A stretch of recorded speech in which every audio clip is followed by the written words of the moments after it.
Good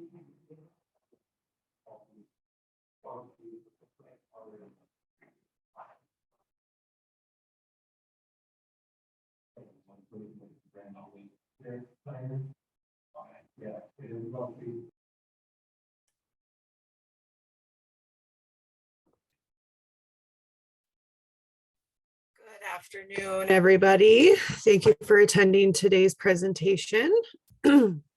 Just a couple of reminders before we go ahead and get started. Please keep your microphones and cameras off during today's presentation. Also, if you need a certificate of participation, please email Marilyn at the end of today's session and she will get that out to you. Also, if you have questions, please type them in the chat box and I will relay them to our presenters as we go along. So with that, I will introduce Investigator Adam and Detective Paul, and they are presenting on narcotics and drug awareness today. So I will turn it over to you guys.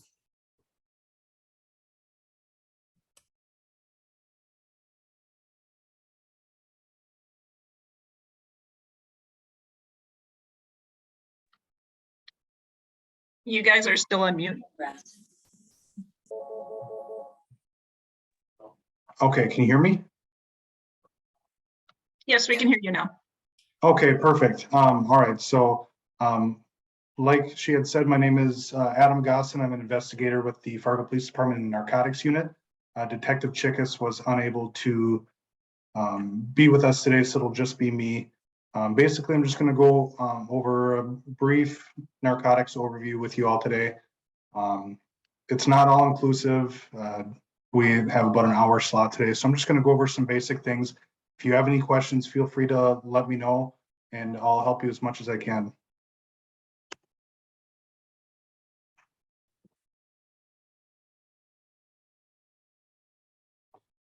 So in the Fargo area currently, we have a few different regional teams.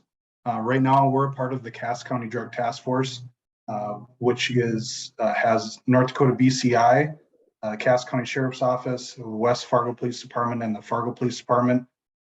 In total, we have about 6 of us and then a few sergeants that assist us on a daily basis. And then across the river is the Lakes to River Drug Task Force. That'll be the Moorhead Police Department, Clay County Sheriff's Office, Wilkin County Sheriff's Office, and the Breckenridge Police Department. We do have Moorhead Police and Clay County come over and assist us on the North Dakota side every once in a while, and then we go over and assist them as well if we have cases that go across the jurisdiction. And then we also have a DEA Drug Task Force with the DEA here in Fargo, and we assist them on cases, and then they also assist us with different things.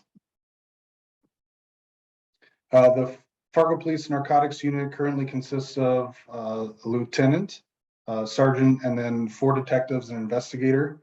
We have 4 permanent detective positions, and then I'm an investigator, so I'm in a 6-year rotation currently. And then with that, we also have, with our detectives, we have one that is a DEA task force officer, another one that's a ATF task force, and then one that's on the postal task force, and then we have a K9 handler as well. So basically, those task force officers assist with investigation of federal level crimes. So they'll take some of our city crimes and then they can help bring them to the federal level. Some of the objectives for today is to discuss different drug types in the communities, what they look like, how they're used, and some effects that they have on the users that we have seen based off of interactions as well as interviews with different users and dealers that we've had in the area. I'll show you a couple of videos that I have as well, some different paraphernalia that is associated with different types of drugs, and then what we do to try to stop the flow of drugs and investigate the distribution in the area. So the first drug that we're going to talk about is methamphetamine. It's pretty widely known, currently the most prevalent in our area. It's a Schedule II controlled substance. It's a very powerful stimulant. There's several different ways that you can ingest methamphetamine, including injecting it, snorting it. I've heard people just eating it. It increases your heart rate, gives you quite the adrenaline rush. Associated with it is paranoia, hallucinations, memory loss, shaking, grinding of teeth. Those are the most common things that you're going to see with someone who's under the influence of methamphetamine. They might also seem groggy. There's several times where someone under the influence of methamphetamine may have been up for a long period of time, several days. And that's with the sleep deprivation and then the repetitive behaviors. You'll see the grinding of teeth, like I said, and constantly moving, flailing arms, that kind of thing. So I will give you fair warning. Some of the pictures that we have, like for the here in this slide, not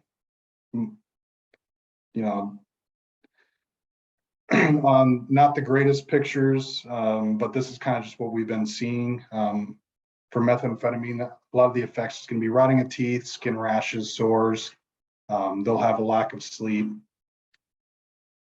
And then a lot of times depression will also lay into this. From speaking with some people that we see on a constant basis, a lot of people self-medicate with different mental health disorders, and methamphetamine is one thing that they try to use to help with their issues with that.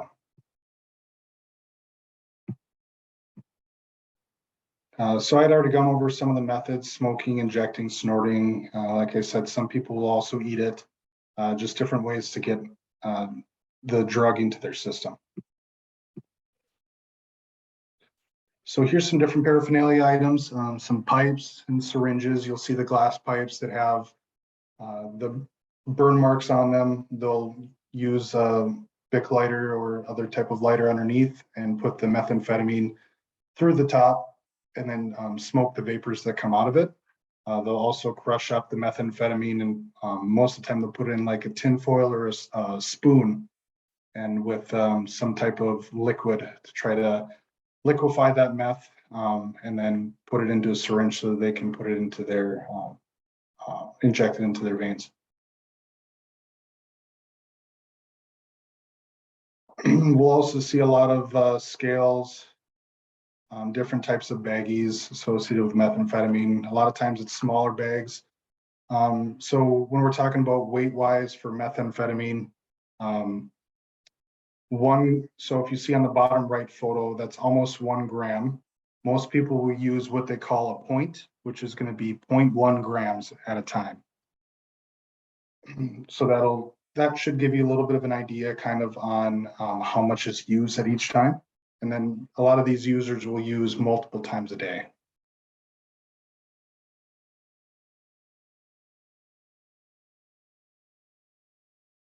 Some hazards of methamphetamine is it's very dangerous to make. We don't really see a lot of labs, homemade labs or moving labs in the area anymore.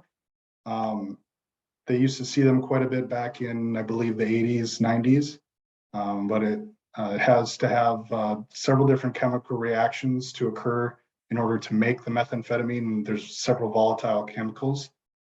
Most of what we have in the area comes from the Mexico area. And then I'll show a quick video here. This is one of the hazards. It's not a very good video. It's pretty shaky, but this is some hazards of trying to make methamphetamine.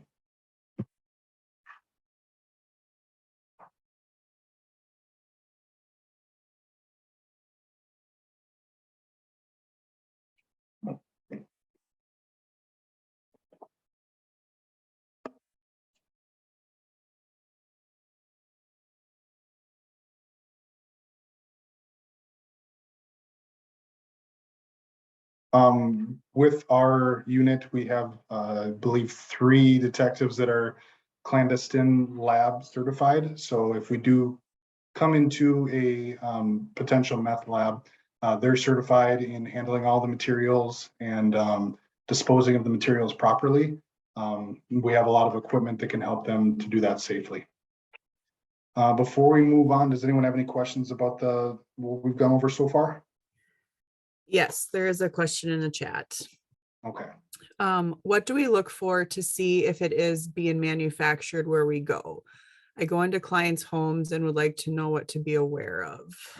Sure. Let's see. So a lot of in this slide here, the bottom photograph is kind of what you would see in like a homemade lab. You'll see a lot of different chemicals, glass jars, beakers, vials, and then with a lot of the tubes. I personally have never seen a homemade lab, but from the trainings and stuff that I've gone to, this is kind of what you're going to see. It's very messy. And a lot of the chemicals, like it'll start to give you kind of a hoarse throat if the chemicals are in the air when you're in that environment. So if that happens and you think that there might be some type of meth lab or a lot of chemicals in the air, you should probably get out and then contact an authority so that they can go look at it and check it out and maybe see if it is in fact like a homemade meth lab. Like I said, a lot of these guys that we work with here, they've gone to the classes. It's a couple weeks long where they actually will use the chemicals and learn how to make methamphetamine. So they know what all that stuff looks like and what the different chemicals will do when they and how they react with each other.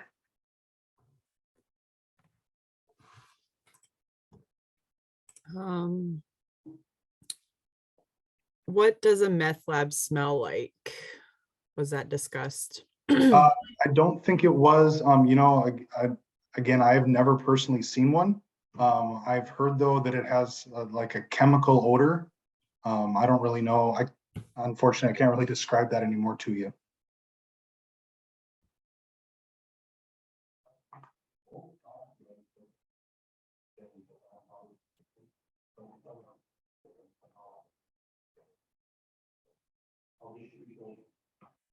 All right, anything else on that? Nope, no more questions as of now. Okay, we'll move on to heroin here. So heroin, a very dangerous opiate. It's a Schedule I controlled substance. It's a derivative of morphine. They actually used to use heroin many years ago as for medical use to help with pain.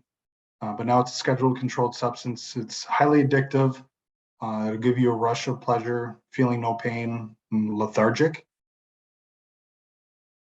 It'll also give you very bad withdrawal symptoms. People become very sick, won't be able to move.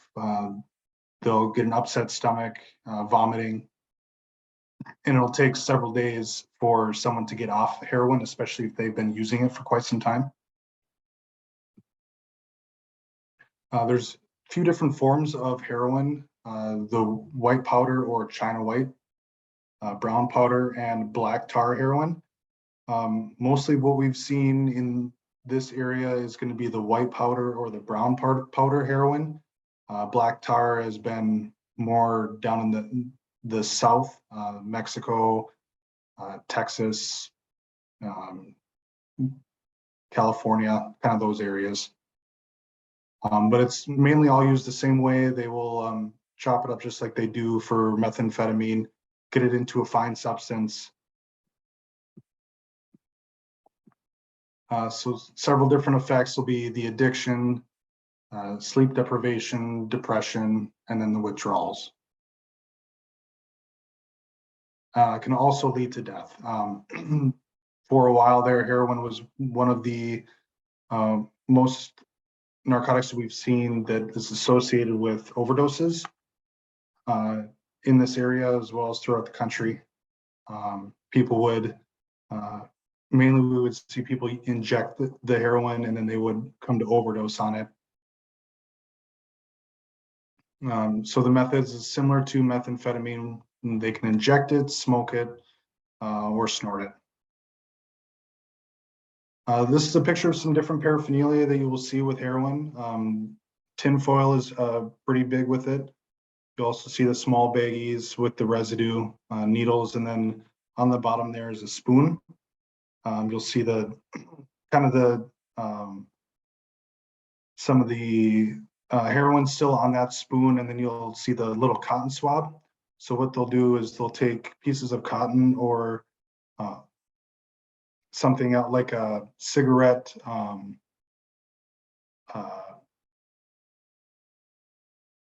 the piece of a cigarette, and what it'll do is it'll funnel out any rocks or hard pieces, so that when they try to put it into a syringe, they don't get the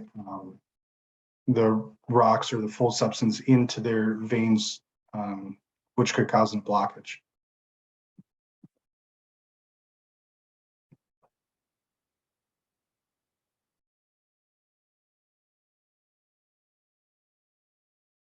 All right. Any questions on heroin before we move on to fentanyl?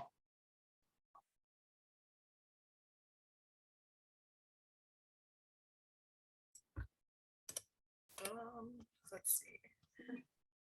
There's one. If it's a derivative of morphine, is it less powerful than morphine?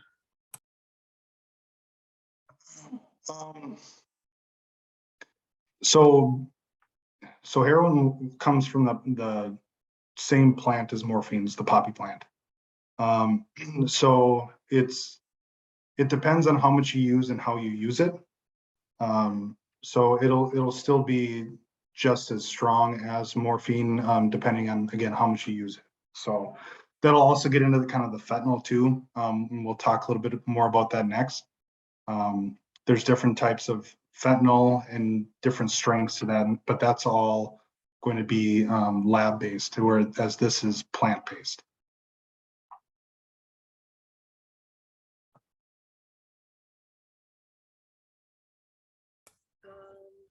What is the difference between the three kinds?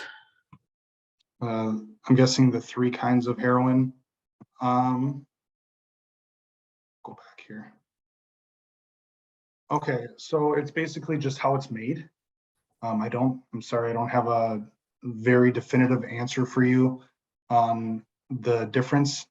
It's just more of how it's made and the different things that they put in, because they'll add different things in to make the heroin, and on how it comes out. So the tar is going to be like more oils that comes from the plant.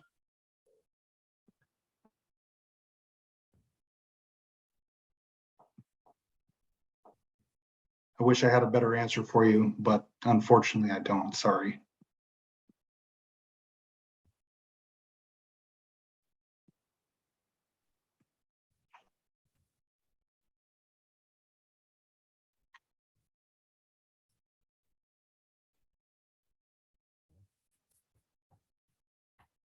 All right, we'll move on to fentanyl then here. So fentanyl is an opiate pain medication. It's a Schedule II controlled substance. There is some medical use for fentanyl. It's very potent. It's also highly addictive, just like heroin. It also has similar effects to heroin. The biggest difference between fentanyl and heroin is that fentanyl is produced in a lab, whereas heroin is comes from a plant. So there's a few different types of fentanyl. The ones that we're seeing are going to be furofentanil. It's an analog of fentanyl. It has a little bit of a chemical difference. And then they initially sold it as a research chemical, and it's manufactured in China. And then carfentanil is another one that we've been seeing. It's a synthetic opioid, 10,000 times stronger than morphine and 100 times stronger than normal fentanyl.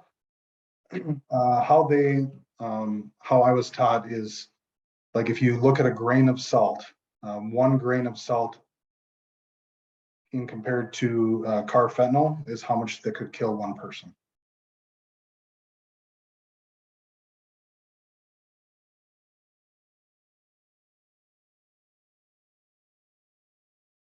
So there's different forms of fentanyl that we've been seeing, powder forms. They'll mix it with heroin. We were seeing a lot of overdoses related to heroin and fentanyl when people started mixing fentanyl and carfentanil with heroin to try to make it stronger. We'll also see fentanyl and carfentanil mixed in solutions like Zicam or nasal fluids that people will just put in their nose and then squirt it, and then they can get high from the fentanyl off of that. And then pill fentanyl seems to be the biggest one within the past couple of years that we have been seeing in the Fargo area, as well as throughout the country. So we'll get into the pill form. The counterfeit M30 fentanyl pills. So M30 pills is taking the appearance of the legally prescribed oxycodone. Some oxycodones will have M30 actually on the pill. So what people are doing is they're actually manufacturing these pills to look like oxycodone, but it's actually pure fentanyl. It's extremely addictive. Most commonly, it's crushed up and smoked on tinfoil. People also will swallow it. The biggest difference is that it's mixed and pressed in homemade labs, and can also be mixed and pressed in super labs in other countries such as Mexico. This is a big issue because it causes a variation of potency. One pill might have little to no fentanyl in it, whereas the next pill has twice as much fentanyl, which is what's causing a majority of the overdoses. A very small amount could be deadly. We've heard of people overdosing on as little as a quarter of a pill when they crush it up and put it on tinfoil and then smoke the vapors off of it. Most commonly seen as the blue pills pressed with the M30, as you can see on the left there. But more recently, we've also been seeing what's called rainbow fentanyl. It's also printed with M30, and then you'll see that on the bottom right, whereas it's a bunch of different colors. So again, people are having pill presses in their homes or in other super labs, and they're mixing the fentanyl with other things. Sometimes we've seen it mixed with methamphetamine, with heroin, cocaine, LSD, and they're mixing it and then putting a filler in with it with different colors and then pressing it themselves. Another reason why the M30 pills have been really big lately is it's a lot cheaper than heroin. We've seen M30s in this area being sold for about $20 to $30 in the Fargo, Moorhead area. If you go out further west in North Dakota, like the Williston area, it's about $60 to $80 a pill. And then we've also seen people purchase these pills for as little as 25 to 50 cents a pill if you go further south. So this is just a really quick video to kind of categorize the US deaths by drug overdose, beginning in '99 up until 2020.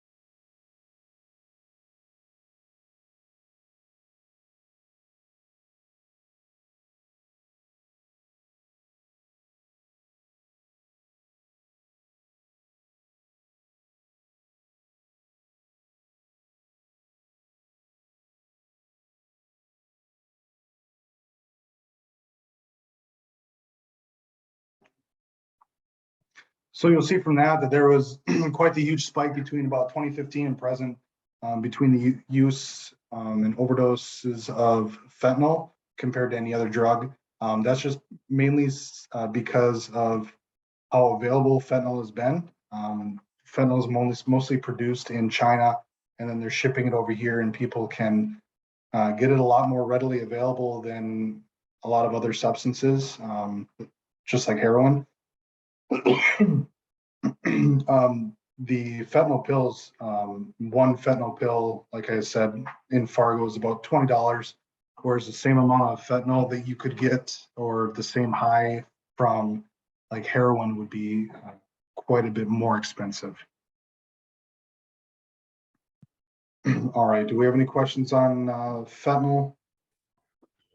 Nope, just a couple comments about Holy crap, that's awful. Wow. Oh my God, that was very cool info and put things into place. Did not know about antidepressants killing people. Yeah, as far as antidepressants, you don't really hear about it as much. A lot of that is overuse of the antidepressants. People can abuse those quite a bit. So I'm also a drug recognition expert. So basically what that is if someone's arrested for DUI and there's no alcohol on board, we'll do a series of tests to kind of see what category of drug that person might be on. Depressants is pretty high right now of what we've been seeing for people driving, just because it's a prescribed drug and people will a lot of times use more than their recommended dose. But in regards to the fentanyl, it's been pretty large over the past few years, especially beginning in 2020 when COVID hit. And you'll see on this graph here, starting in 2020, this is just the Fargo Police overdose comparison between 2018 and 2022. A lot of this is going to be related to fentanyl and heroin use, and I'll get that at a later graph as well.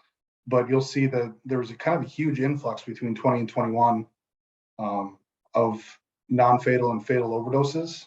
They associate a lot of that with COVID, people being at home and using a lot more. But there's really no specific correlation that they've been able to say for sure on the reason for that, but it's starting to get to be quite a bit. So far in 2022, we don't have the October stats yet, but you'll see we have 67 non-fatal overdoses, and then we've had 16 fatal so far this year. So we're going to be pretty close coming up to last year's comparison, which was the highest that we've ever seen.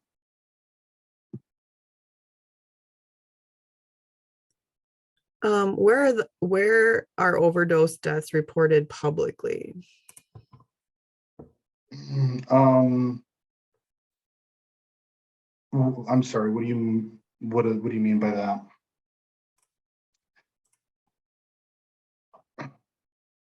Maybe are they reported publicly, like overdose deaths? Yeah. So if a lot of these are also a lot of overdoses are going to be unreported, and we have no way to document any of that. The ones that we are able to document and put into these graphs are based off of when officers have been dispatched to an overdose. So we take all of the stats from if there's a possible overdose where someone was revived by Narcan, or if they were unable to be revived, then we'll take all of those stats from the reports and we'll put those in these graphs.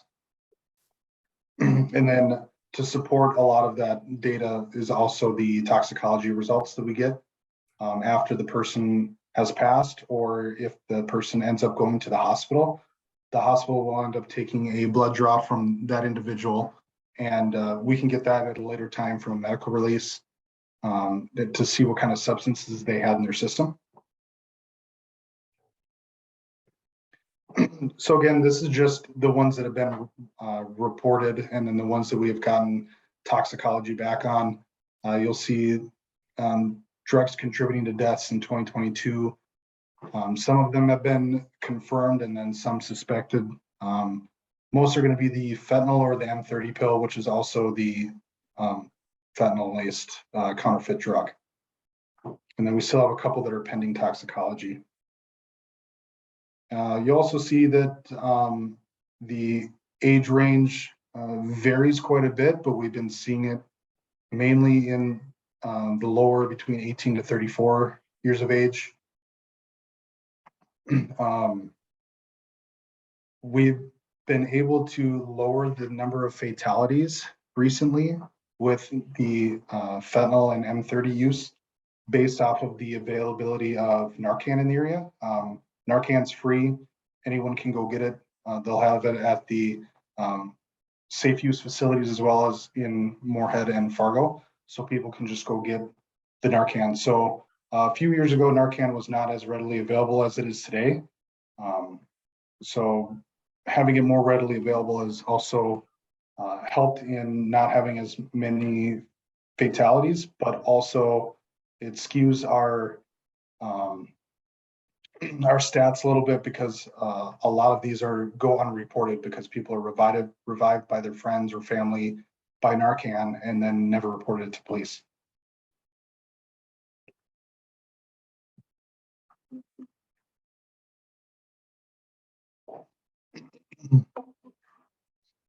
So some yearly trends here in this graph. Sorry, I'm just going to bore you with some graphs here for a little bit. You'll see the total overdoses have obviously increased quite a bit based off of from the last few years. We're still growing here in 22, so we haven't gotten all of the stats yet for October. So we'll probably be right up close to where we were in 21. We're thinking we might be a little bit lower just because of, like I had said, the availability of Narcan, and not all of them are going to be reported. So you'll see on that right graph there, the percentage of Narcan use and death. The percentage of Narcan being used is contributing to the lower amount of deaths from overdoses.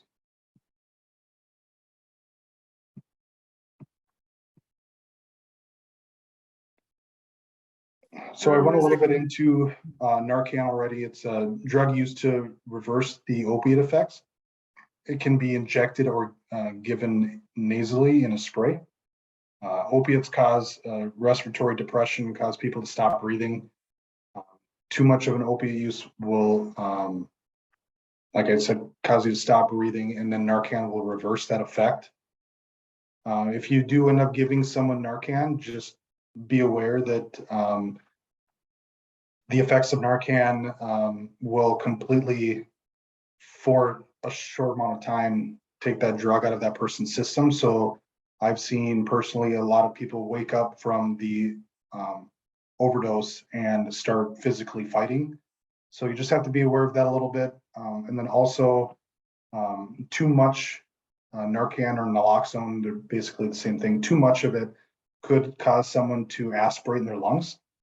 So if you do have someone that overdoses and you give them Narcan nasally, give them a minute or two while you're doing the CPR to try to have that go into their system before you give them another dose. We have the 0.4 milligrams here that we use on patrol, which is also, I believe, what they use for the ambulance service, but they'll use it intravenously, whereas we have the nasal spray. I'll let you finish, and then we have a couple questions. Sure. Yep. So the amount of Narcan needed depends on the amount of drugs that were used. There can be too much if you use too much Narcan. So like I said, while you're doing CPR, try to give them a little bit of time between doses before medics arrive, just so that you don't give them too much. And then it also depends on how strong or how much drugs were in the substance that they used. Okay, you can go ahead. Let's see. So the drug that killed Michael Jackson, is that a problem in Fargo or in North Dakota in general? Someone might have to educate me on what drug specifically that was. I'm not 100% sure. And then what do you mean safe use facility, and how does anyone even know about it? It sounds like you can use your drugs there safely and no big deal. No, I'm sorry. I should have elaborated that a little bit more. So that's not what it's called. I don't remember the exact wording for it, but basically they have resources for people to obtain clean needles, Narcan, naloxone, so that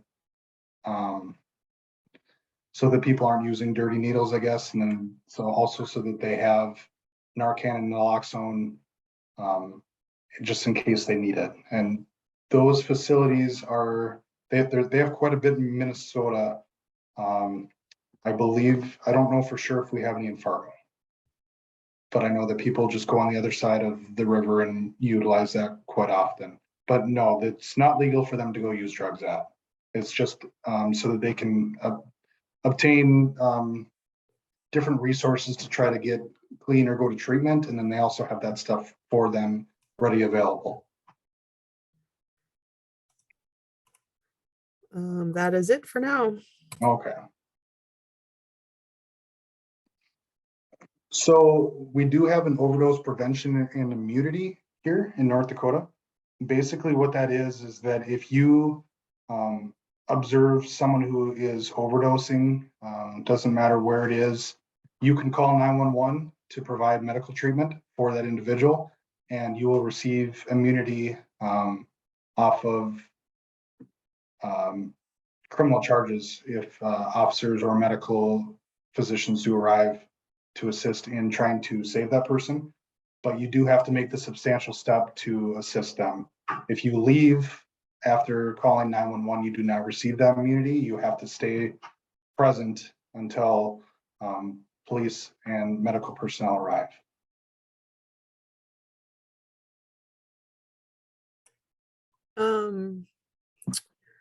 How would a person know how much Narcan to use on a person right away? So the nasal Narcan comes in 0.4 milligram doses. It's just a one-time use. Most of the time, one of those will bring someone back. And every time that I've used Narcan, it's just been one of those that has brought someone back. I've heard of people having to use 2 at times, but normally the one to 2 I would think would be sufficient. We've heard of people using 3, 4, 5, which starts to get, that could cause the person to aspirate in their lungs, and then they'll die off of suffocating from that instead of the actual overdose.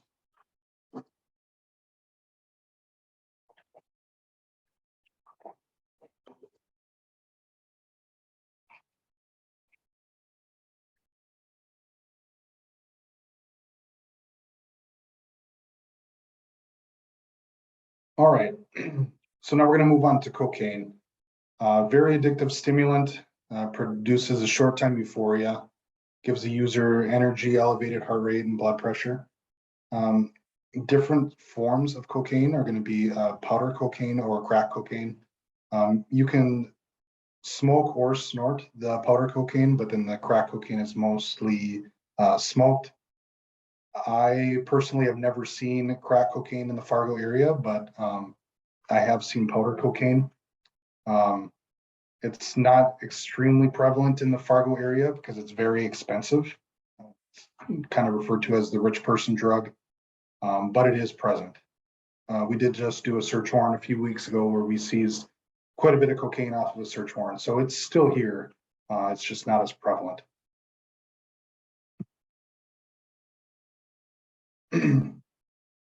All right, a little bit of a precursor before we get into marijuana.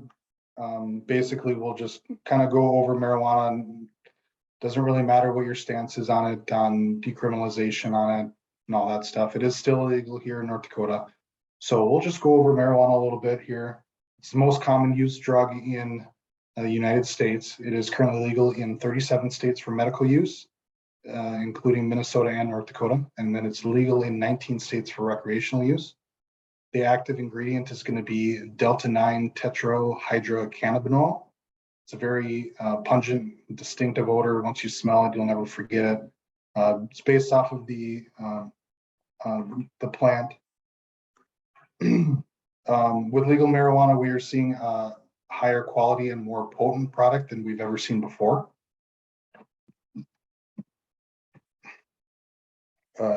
Different methods for marijuana use, most commonly is going to be smoked, and then you can also mix it into foods. We're also seeing marijuana wax quite a bit more now. It's a lot more concentrated than the leaf. It has 40 to 80% higher THC content. We've been seeing quite a bit in vape pens. It's also referred to as a dab. You'll see it in a couple different forms. It'll have like a waxy consistency, and you might also see it like in the bottom right picture there. It's a little bit more harder, more like a taffy. This is also typically smoked. Some dangers of marijuana, the rate of addiction is going to be 1 in 6. We've talked to several people in the Fargo area that are users of heavier drugs such as fentanyl, heroin, and methamphetamine, and a good majority of them have said to us in interviews that they believe that it's a gateway drug. They all started out using marijuana and then slowly increased to the more harsher drugs. It's the strongest today that it has ever been. If you would have looked back in the 70s or 80s, it would have been the THC level was very low, like under 20%, and now we're looking over 60 to 70% THC. We've also seen the most assaults and murders in relation to drugs or drug-associated crimes is going to be associated with marijuana. Associated with marijuana distribution. So what do we do about it? No, sorry, but before I continue, is there any questions based off of that? How much how much THC was in marijuana in the 1980s? Okay, yeah, I had gone over that. I don't know a specific number off the top of my head, but I believe it was under 20%, under 15%. Is there a tinker of marijuana that is illegal? I know they have medical tinker. Not sure what. I'm sorry, could you repeat that question? Is there a tincture? Just ask.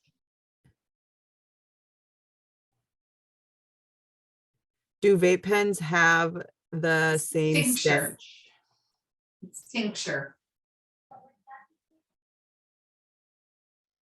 The vape pens are going to be using the wax, the marijuana wax, which has a lot more THC than the leaf. That's just because it's the oils from the plant and not the leaf itself. There's a tincture of medical that's legal that's kind of like in a dropper.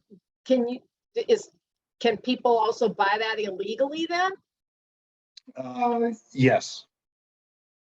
Yep. So in North Dakota, you have to if you want to use marijuana, you have to have the medical card. So if people don't have a medical card, then they'll go to other means to purchase the marijuana or the marijuana wax. And then you can still use that. It technically still be illegal. And then do gummies have more THC? It depends on which ones you buy. I know that you'll see right on the bag, it'll have amount of milligrams of THC per gummy. And then it'll give you a recommended amount is, half of a gummy per use. But yes, those are still going to have a little bit more THC than just like a normal, the flower or the bud.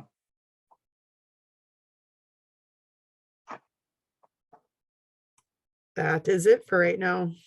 Okay. All right. So what we're doing about it, we investigate cases based off of info from patrol, citizens, anonymous tips. We do have a narcotics anonymous tip line where people can just call in or they'll email our intel unit, give us tips about different people that they believe are selling narcotics in the area. We also receive quite a bit of success from interviewing suspects. We generate new cases and leads and develop new suspects.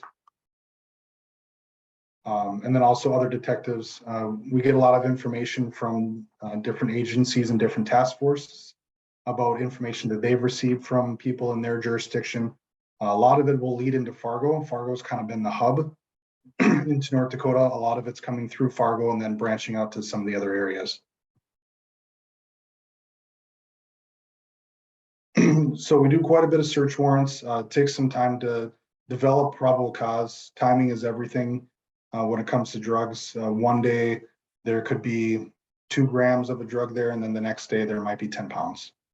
So we have to do a lot of our due diligence in our investigation when it comes to search warrants and our intelligence gathering. to when we're going to do the search warrants and when we're going to look to arrest people. The two pictures that we have at the bottom here are from actual narcotics and cash that we've seized here in Fargo based off of search warrants. The one on the left there is, looks like 8 pounds of methamphetamine, a little over 8 pounds. Each one of those bricks is going to be about a pound. And then on the right picture is the cash that they had with all of that methamphetamine.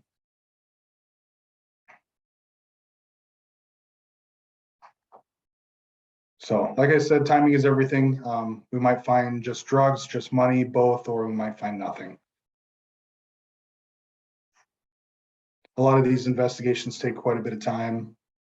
We just wrapped one up, or we're still working on it, that we've been working on for over 2 months, and we see no end in sight. So it takes quite a bit of investigation into all this.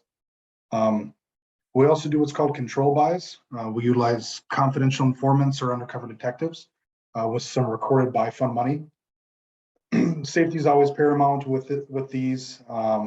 If we don't think that a situation is safe, then we won't do it. We'd rather everyone go home at the end of the day instead of getting a little bit of drugs. So we always do it as safely as possible. It helps us to develop probable cause into our residents and give us nexus into that actual residence or vehicle. And then can also give us reasons to seize different vehicles that we believe they're being used to transport and sell narcotics.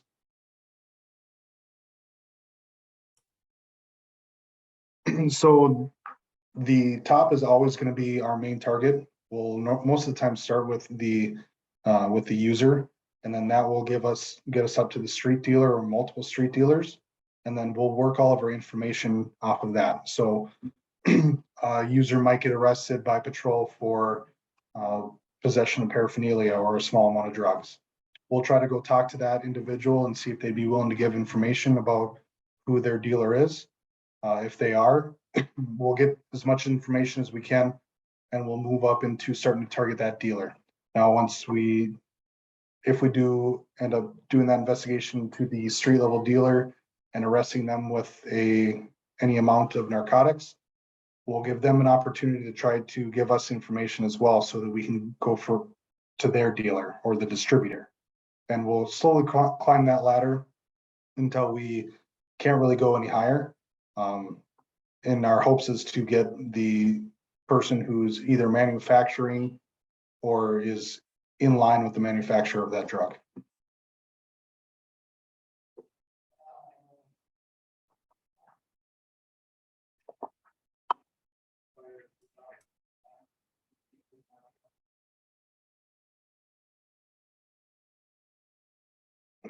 So heroin and meth, most of what we're seeing is coming from Mexico. It's distributed to other locations and is making its way to us.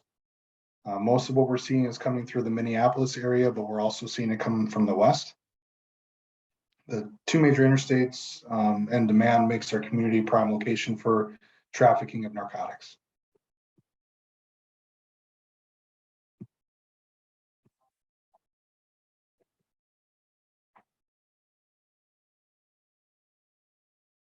So we do what we can to do the enforcement. We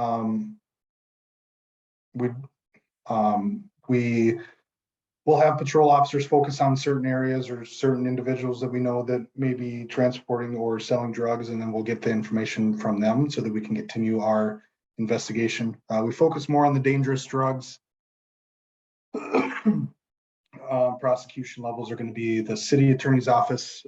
We mainly deal with the state's attorneys and the U.S. attorney's office if we're able to bring a case federally.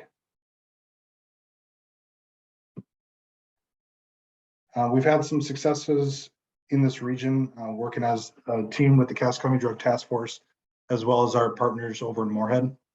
Investigations often require a lot of time and effort. We can't always put our work on display, but as it could hurt some of our ongoing cases. But on the bottom pictures there is just a few from investigations that we've done as the Cass County Drug Task Force in seizing large amounts of firearms, narcotics, and cash.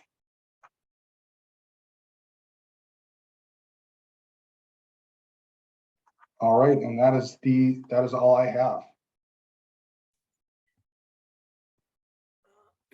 I didn't see this question in the chat, but there was a question regarding what was the value of those 8 pounds? I'm guessing the 8 pounds of meth. Oh boy. The values of drugs kind of are going all over the place. Give me 1 second and I can get my current graph up here. The price of methamphetamine per ounce goes anywhere from 300 to 600 an ounce. We're seeing about, on average, I would say about $7,000 a pound for meth. So $56,000.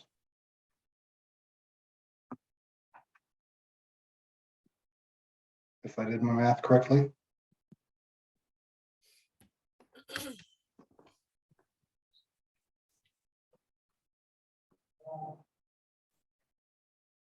Oops. Are there any other questions?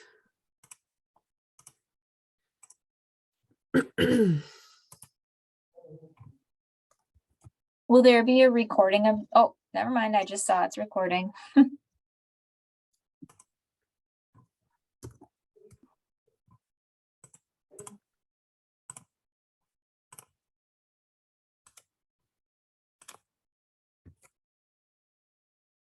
Well, I want to thank you for having me. If anyone has any other questions, feel free to reach out to us. A lot of the other detectives in our department have quite a bit more experience than I do. So whatever I wasn't able to ask, I'm sure they would be more than willing and able to answer any of those questions. So if anyone has any questions, we can share our email address with you guys or our direct line. If you come across something and you're not really sure what it is, you guys can always give us a call and we'll do what we can to help. There are a couple that are popping up in the chat. Sure. Can you go over briefly, like any safety precautions to take if you believe there may have been drugs in a location? Yeah, so I guess it depends on what drugs it is. If you believe it's fentanyl or an M30 pill, I wouldn't touch it. Powdered fentanyl can get in the air if it's brushed up in the air, which could cause you to overdose. We're not really seeing that a lot with the M30 pills right now, but if that's the case, if you see what you believe could be fentanyl or M30 pills, don't touch it. Just call law enforcement. We'll come out and take care of it. Have you ever dealt with people recycling urine for drugs? No, I haven't. I've heard of people that will try to drink bong water from methamphetamine to try to get high off of that again, but I haven't heard if that's very successful.